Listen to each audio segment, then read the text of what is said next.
a presença aqui do reverendo Abelardo, que foi realmente uma bênção para todos nós. De vez em quando é bom dar uma sacudida, né? E o Abelardo, ele é bem direto. E nós somos gratos a Deus pela vida do Abelardo. Participamos hoje do culto lá no Instituto Presbiteriano Gammon. Foi uma bênção também. Como é bom lembrar um pouco da história, né? Fazer parte dessa história também.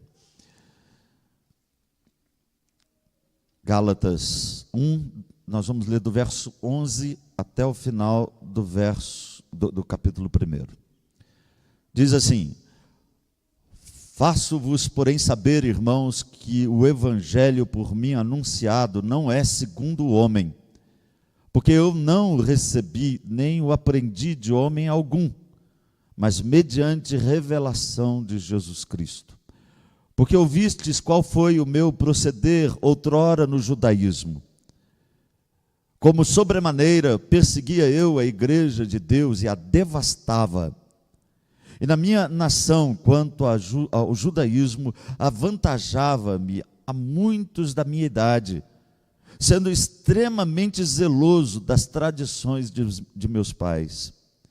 Quando, porém, ao que me separou antes de eu nascer, e me chamou pela sua graça, aprouve revelar seu Filho em mim, para que eu o pregasse entre os gentios, sem detença. Não consultei carne e sangue, nem subi a Jerusalém para os que já eram apóstolos antes de mim, mas parti para as regiões da Arábia e voltei outra vez para Damasco. Decorridos 3 anos, então subi a Jerusalém para avistar-me com Cefas, e permaneci com ele 15 dias. E não vi outro apóstolo, senão Tiago, o irmão do Senhor. Ora, acerca do que vos escrevo, eis que diante de Deus testifico que não minto.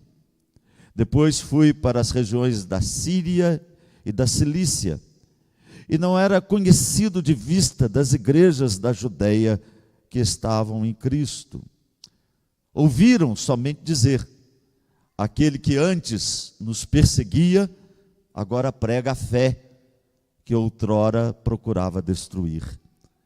E glorificavam a Deus a meu respeito. Que Deus abençoe a sua palavra, que Deus fale ao nosso coração através desse texto. Mantenha a sua Bíblia aberta ou o seu celular ligado na Bíblia. Na Bíblia, viu?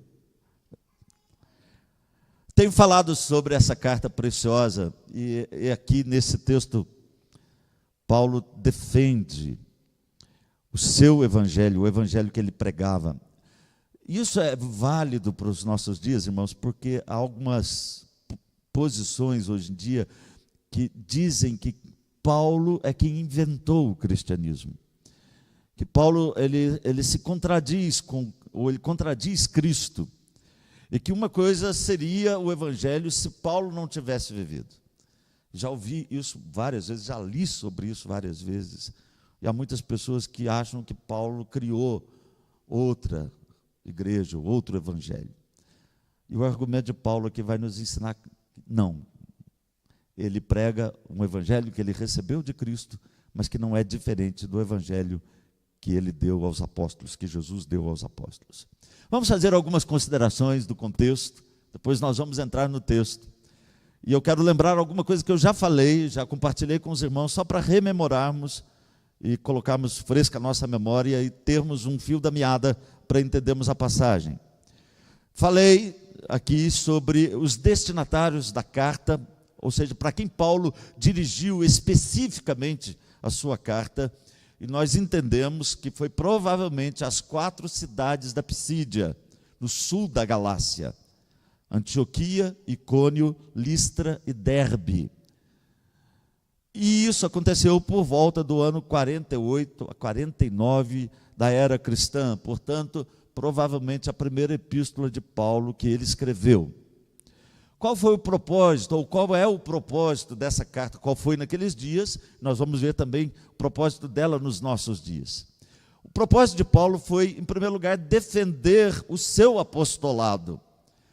Paulo estava sendo acusado de rebeldia e de ter discutido com o apóstolo Pedro e mudado a sua pregação. Ele iniciara a sua pregação de forma mais judaica, vamos dizer assim, e com o passar dos tempos, Paulo adequou a sua pregação aos gentios. Então essa era uma acusação que alguns estavam lançando sobre o apóstolo Paulo.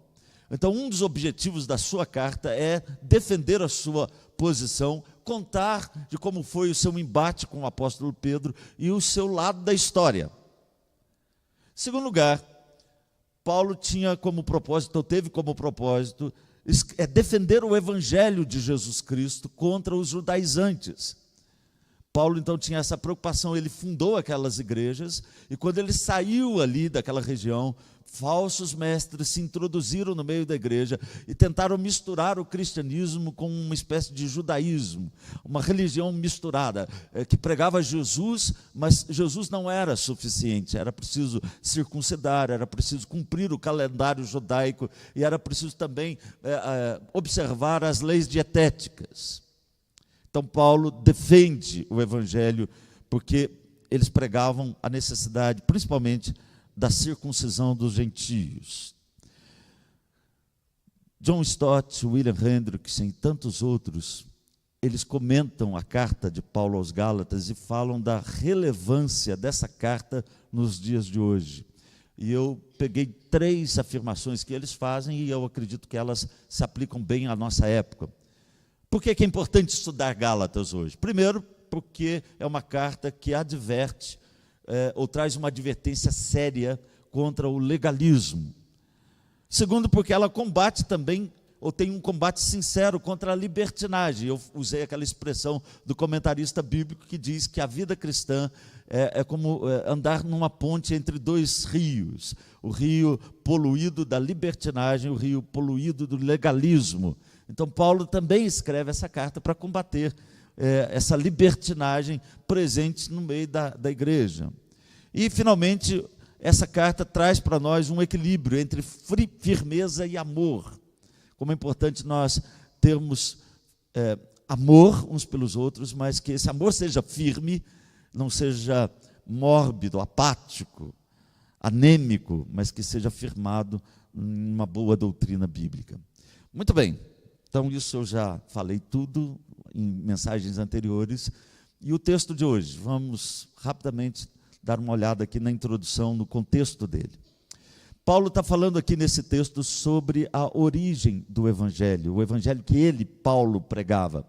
Eu entendo que o verso 11 e 12 é uma espécie de tema que ele vai desenvolver a partir do verso 13 até o final. Paulo vai lançar a sua tese, lançar o seu tema e depois desenvolver acerca do evangelho que ele estava pregando, que estava sendo questionado, e ele vai mostrar então para a igreja a importância daquilo que ele pregava. E ele usa uma expressão aqui no verso 11, faço-vos saber. Não que Paulo estava trazendo algo novo, mas a ideia de que eles estavam agindo como se não soubesse. Paulo estava trazendo à memória, rememorando aquilo que eles aprenderam dele e que eles estavam esquecendo. Também aqui nós entendemos, e Paulo vai dizer isso aqui nesses 2 versículos, o 11 e o 12, que o evangelho que ele pregava não era uma invenção humana e nem uma tradição religiosa. O evangelho que Paulo pregava era a revelação de Deus, que foi dada aos apóstolos, e ele, apóstolo, nascido fora de tempo, mas apóstolo, recebeu essa revelação direta dada por Deus. E essa revelação do evangelho encerra com Paulo, com os apóstolos. Não há mais revelações de Deus para a igreja após a era apostólica. Não há mais. Se você precisa conhecer a vontade de Deus, o propósito de Deus, leia a Bíblia. Aqui temos a revelação de Deus do evangelho de Jesus Cristo. Então, esse é o argumento de Paulo. Essa é a tese de Paulo. Tema, e aí ele vai usar alguns argumentos para mostrar que ele não recebeu o evangelho por tradição humana ou por iniciativa de homem. Os argumentos dele, a partir aqui do verso de número 13, é para provar isso, que o evangelho que ele recebera fora revelado por Jesus Cristo. E ele usa 3 argumentos. O primeiro argumento vai do verso 13 ao 14, quando Paulo fala da sua vida pregressa, ou seja, a sua vida antes da sua conversão. E Paulo vai dizer nesses versículos que ele era perseguidor da igreja. No verso 15 e 16, Paulo fala acerca da sua conversão, a ação soberana de Deus na sua vida.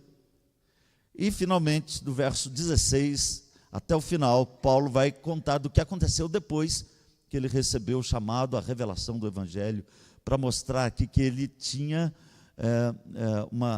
um evangelho que ele pregava fora recebido diretamente do Senhor Jesus. Então esse é o texto, esse é o contexto. Entendemos aqui a passagem, entendemos os porquês de Paulo. E eu quero então falar nessa noite sobre esse tema, o evangelho de Paulo, o evangelho de Cristo. Mesma coisa. E é essa a argumentação de Paulo aqui. O evangelho de Paulo, o evangelho de Cristo. O propósito da minha mensagem é entender que o evangelho de Paulo é o mesmo evangelho de Jesus Cristo. Não há diferença de Paulo e Cristo, de Paulo e Pedro, de Paulo e Tiago, de Paulo e os apóstolos demais. É o mesmo. Em segundo lugar, glorificar a Deus por sua graça revelada em nós. Esse é o segundo objetivo da minha mensagem. Então vamos à divisão do texto para entendermos e aplicarmos essa passagem tão importante para os nossos dias.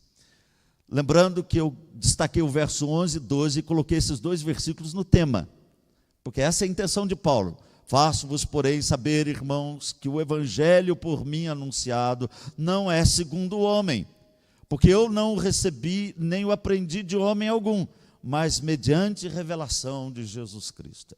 Esse é o nosso tema, baseado aqui nesses 2 versículos. E como Paulo, nós vamos argumentar acerca disso que ele acabou de dizer. Então, em primeiro lugar, quero falar sobre essa antiga forma de vida do apóstolo Paulo. Olha que interessante, verso 13 e 14.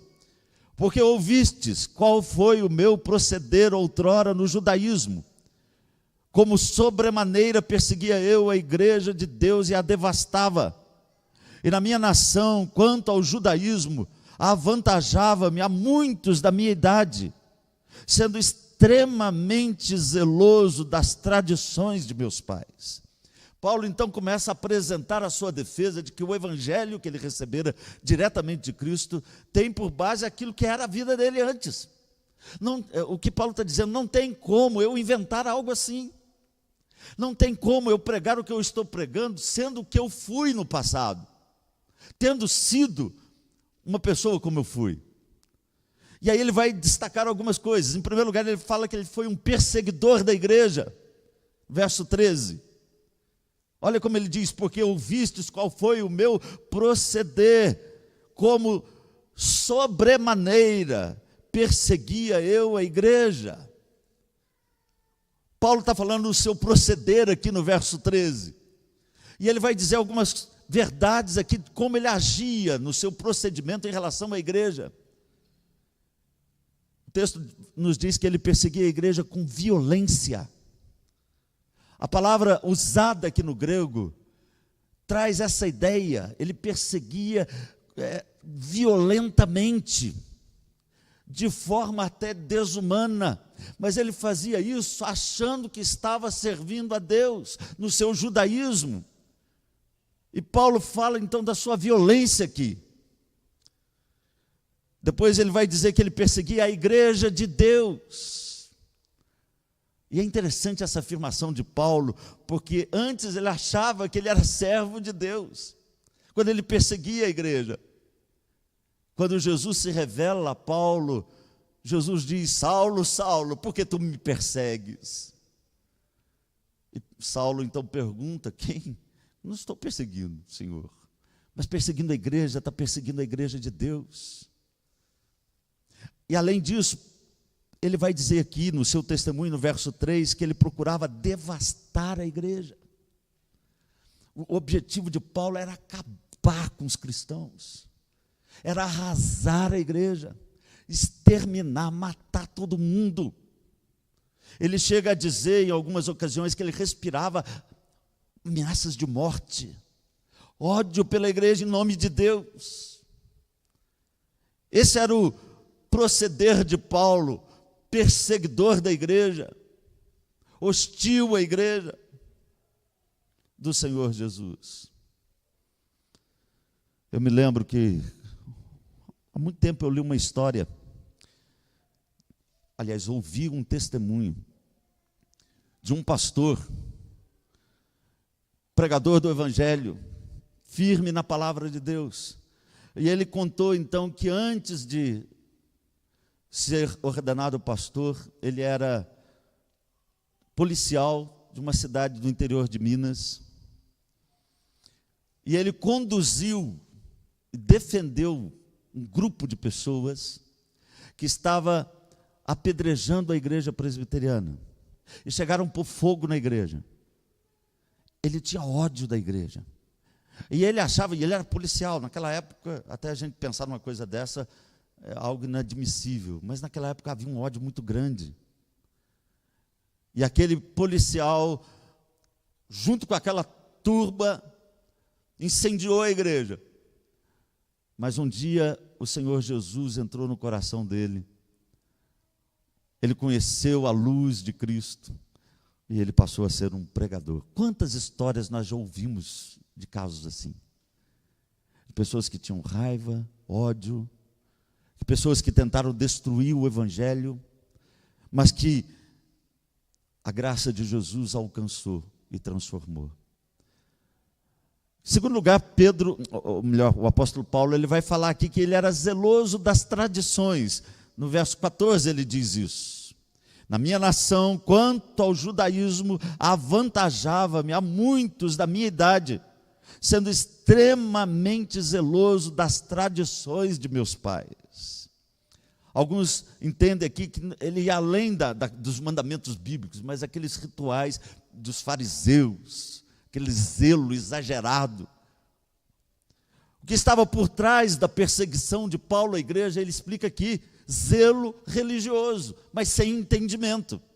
Como ele vai dizer lá em Romanos capítulo 10, acerca daqueles judeus que tinham zelo, mas não tinham entendimento. Paulo era zeloso, mas não adianta ser zeloso. Não adianta você ser rigoroso na religiosidade se você não está do lado da verdade. Paulo diz aqui que ele se avantajava muitos do seu tempo. A expressão traz a ideia de que Paulo ia à frente, como disse John Stott, abrindo trilha no caminho da perseguição. Lembramos da história do primeiro mártir cristão, Estevão, e depositaram as vestes dele aos pés do apóstolo Paulo. Perseguidor, jovem, fanático, queria destruir a igreja. E por que Paulo coloca isso aqui, irmãos? E aí eu uso uma frase, mais uma vez, do John Stott, quando ele diz, um homem nessa condição mental e emocional, de maneira alguma mudaria de opinião. Um homem nessa condição mental e emocional, de maneira alguma mudaria de opinião. E é verdade. Às vezes nós achamos que há pessoas difíceis, que há pessoas que não vão entender o Evangelho, e às vezes nós temos a tendência de achar que alguns estão mais perto do Evangelho do que outros, e até nós falamos, aquele ali é bom, só falta ser cristão, só falta ser crente, só falta se converter. E outros a gente diz, aquele não tem jeito. Na verdade, ninguém tem jeito por si mesmo, por si só. Ninguém é capaz de auto se converter, a não ser que venha uma intervenção do alto, como aconteceu com Paulo. E aí vem o segundo argumento de Paulo aqui, defendendo o seu evangelho. Ele vai falar aqui do verso 15, a metade do verso 16, acerca da ação soberana de Deus na sua vida. Veja bem o que ele diz aí, no 15. Quando, porém, ao que me separou, antes de eu nascer, e me chamou pela sua graça, aprove revelar seu Filho em mim. Que coisa maravilhosa. Aquele homem empedernido, engessado no judaísmo, religioso ao extremo, zeloso, começa a descrever agora o que Deus fez na vida dele. Ele começa a falar da ação soberana de Deus, e aí ele usa algumas expressões. Em primeiro lugar, ele diz que Deus o separou, e o texto diz que Deus o separou antes dele nascer. Aquele moço que se tornou fanático, perseguidor da igreja de Deus, na verdade, ainda não sabia, mas Deus tinha um plano para ele antes do nascimento dele. Deus o havia separado antes dele nascer. Paulo está descrevendo a ação soberana de Deus na sua vida. E ele vai dizer aqui, irmãos, que Deus o separou tanto para a sua conversão, como para o seu apostolado. Isso aqui é maravilhoso. E a mesma experiência, o testemunho que dá o profeta Jeremias, lá no capítulo 1, verso 5, quando Jeremias diz que Deus o separou como profeta antes de nascer. E na verdade a mesma experiência que você e eu temos, como diz o Salmo 139, nenhum dia nosso havia ainda quando Deus determinou cada um deles, e nos escolheu antes da fundação do mundo, nos separou antes da fundação, antes do nosso nascimento. A segunda expressão que Paulo usa diz que esse que o separou antes dele nascer, o chamou. Aqui nós chamamos isso aqui de santa vocação, ou de chamado irresistível. E a ênfase que Paulo está dando aqui é no ato gracioso e irresistível de Deus. Paulo não queria saber de Cristo. Paulo queria matar a igreja. Paulo queria arrasar com os cristãos. Jamais um homem como ele poderia buscar a Deus. Mas o Deus que o separou antes do nascimento, o chamou no momento certo da história dele. A palavra chamar aqui, irmãos, traz a ideia de algo feito em voz alta, ou seja, algo irresistível. Quando Deus diz para Paulo, Saulo, Saulo, e Deus o chama ali, e diz para Paulo, você vai ver agora o que é perseguir a igreja, você vai experimentar isso na sua própria vida, você será perseguido em meu nome. Paulo ouviu um chamado, que atravessou as fronteiras do seu judaísmo, que rompeu os grilhões do seu fanatismo. Paulo ouviu um chamado que foi além das suas forças, o mesmo chamado que Deus dá a todos os que lhe pertencem. A ênfase aqui, irmãos, é na atitude da graça soberana de Deus no momento histórico da vida de Paulo. Porque Deus tem um encontro conosco na história. Ele nos chama no tempo certo. Terceiro lugar, e aí Paulo vai dizer o que Deus fez também com ele. Deus revelou o seu Filho a Paulo. E revelar aqui, irmãos, significa expor algo que estava escondido ou oculto. Paulo não conhecia, não sabia, Paulo não estava buscando Deus em Cristo Jesus. Paulo estava perseguindo a igreja de Deus. E aí ele vai dizer que Deus revelou o seu Filho Jesus a ele. Aquele a quem Paulo perseguia era o Messias, o Salvador. O propósito, então, de Deus revelar o seu Filho a Paulo, foi para que Paulo pregasse o evangelho aos gentios. Olha que ação soberana de Deus maravilhosa. Eu gosto de pensar nisso, irmãos. Como Deus age soberanamente na nossa história. Hoje, o Dr. Enéas destacou isso várias vezes. Quando ele mencionou o fato de que o próprio apóstolo Paulo não queria atravessar aquela região que ele fora pregar, a região da Galácia. Paulo não queria passar a Macedônia. Paulo tentou ir várias vezes para Bitínia e outros lugares, mas o Espírito Santo o impediu. E foi quando Paulo então passa a Macedônia, e ele prega o evangelho na Europa, e ele foi descrevendo toda essa beleza da ação soberana de Deus, que um dia trouxe os missionários para cá, chamou você, chamou a mim, num tempo dele, na história dele, e revelou o seu Filho Jesus Cristo para nós, que de outra forma não teríamos condição de conhecer a Cristo, porque o Evangelho é uma revelação de Jesus Cristo no nosso coração. Mas Paulo está argumentando, ele fala da sua vida pregressa, ele fala da ação soberana de Deus na sua vida, e aí ele vai mostrar agora de forma muito clara que mesmo depois da sua conversão, o evangelho que Paulo pregava não era o evangelho moldado por mãos humanas, mas que ele recebera diretamente do Senhor Jesus. E esse é o terceiro ponto da minha mensagem. Nem mesmo depois o evangelho de Paulo foi moldado por mãos humanas. E ele vai construir o seu argumento de forma interessante aqui, a partir do verso 16, a segunda parte do verso 16. No verso 16 ele diz assim: para que eu pregasse entre os gentios, sem detença, não consultei carne e sangue, nem subi a Jerusalém para aqueles que já eram apóstolos antes de mim, mas parti para as regiões da Arábia, etc, etc. Então o argumento dele é esse agora. Então ele vai dizer que, em primeiro lugar, que ele não consultou carne e sangue. Uma expressão interessante. Consultar aqui significa colocar nas mãos do outro para validar. Paulo está dizendo então o seguinte: eu recebi o evangelho de Jesus Cristo e eu não levei em nenhum lugar para alguém validar aquilo que eu recebi. Eu não precisei disso, porque é o evangelho que Jesus me revelou. E ele vai dizer que ele não consultou carne e sangue. Essa é uma expressão que se refere aos homens de forma geral.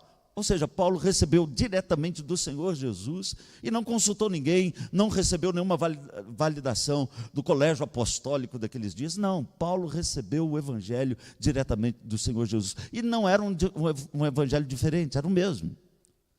Mas ele está argumentando aqui sobre aquilo que ele pregava. E aí ele vai usar outro argumento. Ele diz: nem subi a Jerusalém. Paulo, então ele é mais específico aqui. O que ele está dizendo? Eu não fui atrás dos apóstolos para validar o meu evangelho, ou o evangelho que eu prego. Paulo não está menosprezando os outros apóstolos, veja bem, mas ele está afirmando a sua procedência divina do evangelho que ele pregava, porque esse era o questionamento que os Gálatas, alguns, estavam fazendo. O evangelho que Paulo prega não é o evangelho verdadeiro, porque ele não foi parte dos 12, ele não viveu aqui na terra com Jesus. Paulo inventou outro evangelho, como alguns comentaristas sugerem hoje em dia.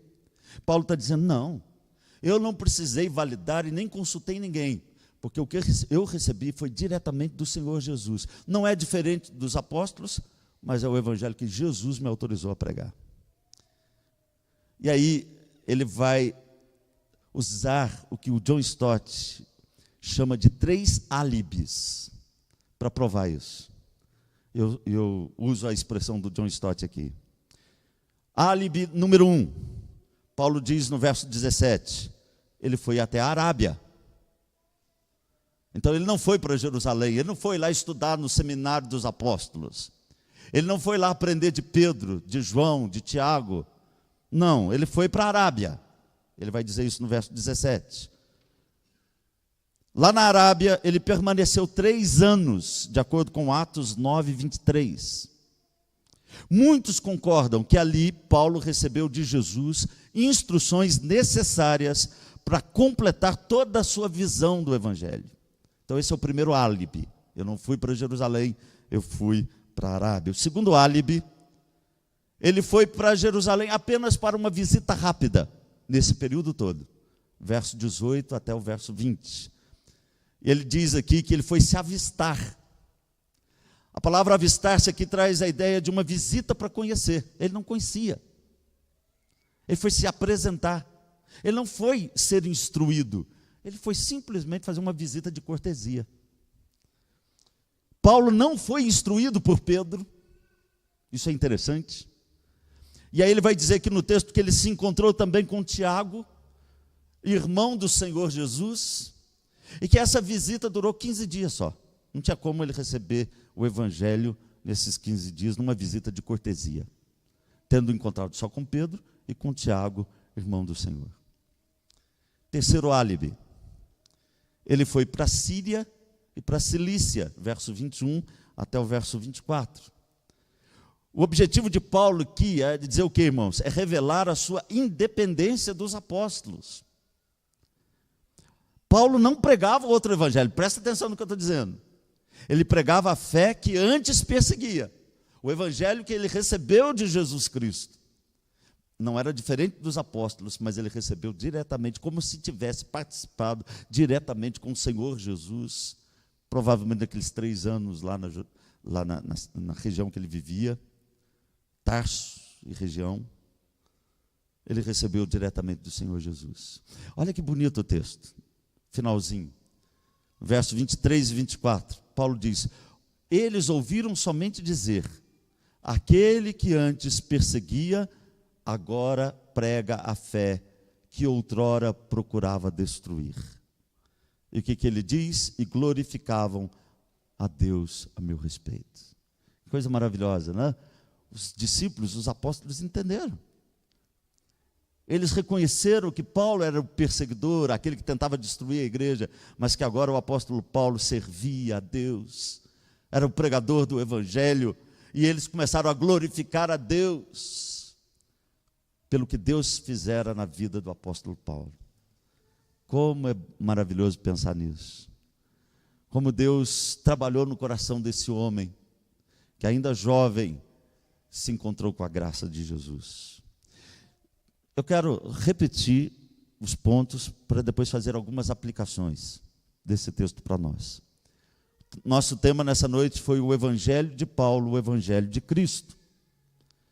Em primeiro lugar, eu falei sobre a antiga forma de vida de Paulo, fariseu, tradicional, zeloso do judaísmo. Em segundo lugar, eu falei sobre a ação soberana de Deus na vida dele, que Deus o separou, o chamou e revelou o seu filho a Paulo. Em terceiro lugar, eu mostrei, aliás, o apóstolo Paulo nos ensina, né, que nem mesmo depois, Paulo teve o seu evangelho moldado por mãos humanas. E aí ele vai usar 3 álibis para provar que isso não aconteceu. À luz de tudo isso, eu quero fazer 4 aplicações para nós, aqui nessa noite. Primeiro, lembre-se, rejeitar a pregação de Paulo é rejeitar o Evangelho de Deus. Isso é muito importante, não só para a gente entender a mensagem de hoje, mas para viver tudo aquilo que nós vamos aprender de Gálatas e das epístolas de Paulo. Paulo prega o mesmo Evangelho. Rejeitar pregação de Paulo, ensino de Paulo, é rejeitar o Evangelho de Deus. Porque um homem como ele não poderia ter inventado esse Evangelho. Um homem como ele não poderia ter criado aquilo que ele prega. Só através de um Deus que o chamou, separou e revelou Jesus para ele. Então saiba disso. Quando você lê algumas coisas em Paulo, você vai falar assim, mas Paulo não é Jesus. A palavra dele é a palavra de Jesus. A palavra dele é o Evangelho de Jesus. Rejeitar a pregação de Paulo, o Evangelho de Paulo, é rejeitar o Evangelho de Jesus. Segunda, pense na graça de Deus, que transforma o mais vil pecador. Paulo chega a se considerar o principal pecador, porque ele perseguia a igreja. Renda-se a Jesus. Pense nisso. Não há pecado maior do que a graça de Deus. Eu me lembro que há algum tempo, uma pessoa chegou perto de mim, numa conversa, e falou, pastor, eu estou aqui porque eu fui expulsa lá da igreja que eu frequento. E lá me disseram que eu pequei o pecado mortal. Eu pequei contra o Espírito Santo, e não tem perdão para mim. E eu fiquei até curioso, conta para mim que pecado é esse, porque eu também não sei. Ela disse, pastor, eu separei do meu marido. Então, lá na igreja que eu frequento, falaram assim, você está perdida, não tem perdão para você. E eu fiquei pensando, que farisaísmo, né? Que farisaísmo. O pecado contra o Espírito Santo é rejeitar a obra do Espírito Santo, que é revelar Jesus para nós. Quando nós pensamos em todo tipo de pecado, por mais grotesco que existe, nós precisamos entender que não há pecado maior do que a graça de Deus. Terceiro, o Evangelho é pleno e completo. Obedeça a palavra de Deus. O Evangelho é pleno e completo. Nós não precisamos de novas revelações. Se você ler ou estudar doutrinas de seitas e heresias que existem, e sempre existiram, mas cada dia aparece uma nova, você vai perceber que muitas têm em comum uma pretensa nova revelação. Deus, através de um anjo, revelou a doutrina secreta para algum grupo. Deus revelou um tipo de evangelho para homem, para uma mulher tal. Sempre tem alguma coisa nova. O evangelho de Paulo, de Jesus Cristo, como está na Bíblia, é completo. Tudo que você precisa para conhecer acerca da salvação, da sua obediência, de como agradar a Deus, está aqui. Está aqui na Bíblia. O que eu e você precisamos, sabe o quê? É estudar, ler, meditar nas Escrituras Sagradas. Eu não preciso ir ali na tia da esquina para ver a palavra que ela tem para mim, a revelação nova que um dia alguém contou para ela. Eu não preciso participar de um encontro tal, porque ali os iniciados vão receber a nova revelação de Deus. Eu não preciso ler um livro. Há muito tempo uma pessoa disse para mim: pastor, eu li um livro espetacular, que nunca ninguém na história da igreja falou como esse livro, como o autor desse livro. Uma interpretação nova do texto. Eu já arrepiei da cabeça aos pés. Se Deus deixou a igreja a vida inteira sem saber, isso não é de Deus, porque o evangelho é revelado, foi revelado para os apóstolos, está aqui na Bíblia. Eu preciso é dele. Esse é o evangelho que Samuel Gamo, Carlota Kemper, Simonton, todos trouxeram aqui para o nosso país. É o evangelho que eles pregavam. Na comemoração agora do aniversário do Gamo, a gente traz muita coisa no nosso coração, né? Como é bom lembrar dessas histórias passadas. Quando a gente estuda acerca do presbiterianismo aqui na nossa região, nós ficamos impressionados, porque o Samuel Gamo veio fundar a escola, irmãos, mas muito mais do que isso. A preocupação dele era com a educação, com a escola, sim, mas era em primeiro lugar e sobretudo com o evangelho. No livro da esposa, Clara Gamo, ela conta isso. Que o dia que inaugurou o prédio, foi um dia que ele recebeu por pública profissão de fé alguns jovens. E aí ele fala, não da alegria do prédio, que estava sendo uma grande alegria para ele, mas de ter recebido alguns jovens por pública profissão de fé. Uma maior alegria para ele. O evangelho que chegou até nós, o evangelho de Paulo, o evangelho de Jesus Cristo. Paulo chama o evangelho, meu evangelho, porque é o evangelho de Cristo. E esse evangelho significa isso, Jesus Cristo revelado a nós. Quarto e último lugar, glorifique a Deus, pois é Ele quem transforma vidas. Olha que coisa maravilhosa o finalzinho do texto, né? Aquele que antes nos perseguia, agora prega a fé que outrora procurava destruir, e glorificavam a Deus a meu respeito. Que Deus seja louvado. Amém. Nós vamos encerrar o nosso culto. Vamos cantar mais um hino. E vamos caminhar depois aqui na carta aos Gálatas. Estude, leia em casa. Domingo que vem a gente volta com o capítulo 2 e assim por diante.